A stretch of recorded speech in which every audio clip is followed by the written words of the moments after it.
So for me, once again, this kind of shamanic model, initiation, going through a personal death and rebirth experience, entering those spiritual realms for yourself, that is the antidote to our indoctrination empire culture.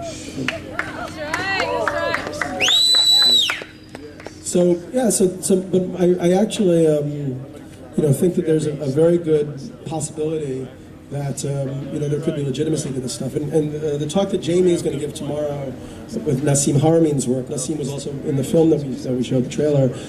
Part of what Nassim talks about is there might have been a higher level technology provided by a galactic civilization that existed on the Earth previously, and that we now have the potential to recover. And Nassim looks at evidence for this, like you find in Egypt, 1,000-ton solid stone sculptures that have been moved miles. Now, if you ask a contemporary engineer with all of our modern technology, okay, well, how would you move this 1,000-ton solid stone piece, even like 20 feet? He would be like, oh, it's not a big deal. We just cut it up, into little pieces, and we move it piece by piece. What's that? Yes, possible. Right. So there must have been a technology that's been lost on the planet that allowed for this kind of stuff to be moved.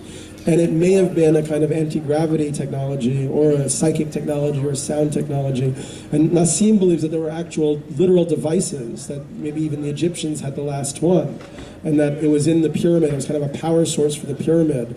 It was then stolen by Moses when he left Egypt, and it was the Ark of the Covenant. And he does all of this stuff comparing the Ark of the Covenant to folktales in Egypt, and then also what the Bible talks about in terms of the parting of the Red Seas. That could have actually been an anti-gravity beam that was shot by this device. And what's very interesting is if you read about the Ark of the Covenant, they talk about how it could only work if you were at a very high-grade initiatory consciousness. So Moses had been trained by the Pharaoh to be like one of the highest priests in Egypt. So he was able to make use of this device. When other people who were not trained came into the presence of the Ark of the Covenant, they would literally be fried. I mean, they would be blown up, basically. So this next level of consciousness might actually require a kind of threshold development. This next level of technology might require a kind of threshold development in human consciousness. And it may be that the U.S. government does have pieces of alien technology, things that they've been trying to reverse engineer. But to really, and if you read the stuff about the Montauk Project or the Philadelphia experiment, once again, there's a lot of smoke around that stuff. It's almost like at this sort of darker, grayer, more murky level of reality. But there seems to have been some attempts to use fear vibrations from children to tear holes in other dimensions, or use pieces of alien technology like chairs they recovered from alien spaceships to send people into the past or the future. But the results were apparently pretty bad, disastrous. So it might actually be that you have to be at a different level of consciousness to make use of this next level of technology. And that's something I think is a really fascinating thing, because we really don't think, we think of technology as just being material, but maybe there's a consciousness component or consciousness kind of interactivity between what's capable with our technology.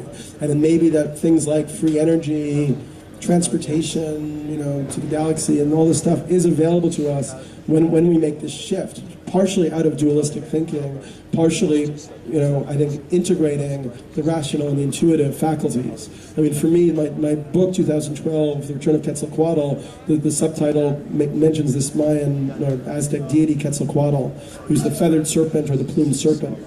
So what does that mean? For me, the Quetzalcoatl, as the feathered serpent, it's a kind of archetype, rep form, and it represents integration. It's the bird and the snake meeting. So it's the feathers of the bird, it's the air, and the snake, the belly on the ground. So it's the meeting of heaven and earth, spirit and matter.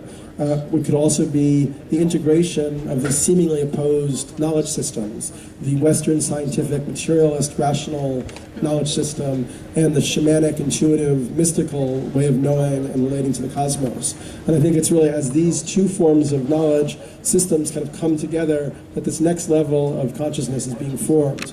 And that really could be what and survive and move towards not just sustainability, hopefully towards abundance, hopefully towards a flourishing planetary culture.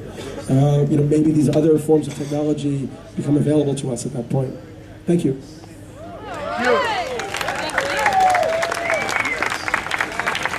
maybe I have time for one question. Okay. I was wondering if Hollywood is a backup as an excuse for like Stargate, Star Wars communications, and when you talk like right now, they're people, and they say that you watch too much Stargate. Hollywood, you said?